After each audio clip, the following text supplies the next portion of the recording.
un piccolo spot dai territori di Abbasanta per farvi vedere l'imponenza del nuraghe Zuras, che sin dall'esterno vi farà rimanere basiti. Guardate questo architrave che voi praticamente adesso lo state notando con la mia apertura delle braccia.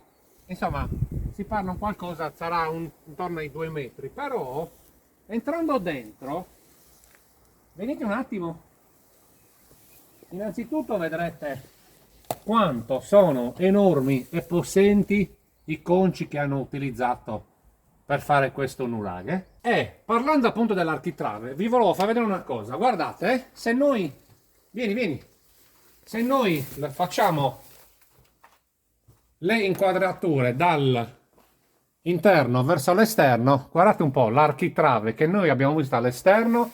Guardate che cosa era in origine questo concio qua, questo mega lastrone. Chissà quante tonnellate pesa. Chissà quante tonnellate pesa. Il nuraghe che ha una nicchia alla destra, eccola qua, e una scala a sinistra. Se voi la percorrerete dal basso verso l'alto, arriverete poi al primo piano, che adesso è praticamente andato. Però dai, possiamo dire che la scala è in ottime condizioni, perché a sinistra e a destra il paramento murario è strepitoso e vi dà un'idea di quanto è possente appunto questa muratura. E una volta che poi discenderete dal primo piano, potrete guardare la scala appunto dal alto verso il basso e avrete la percezione di quanto sono ciclopici questi massi.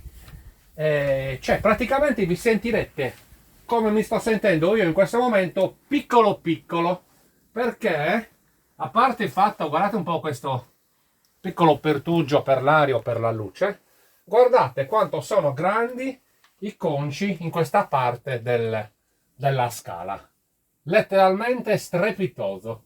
Ma entrando nella camera centrale sarete letteralmente rapiti dalla perfezione, perché questa cupola è tanto meravigliosa quanto perfetta. Infine il classico schema cruciforme, la nicchia centrale, guardate un po', la nicchia a destra e poi la nicchia a sinistra.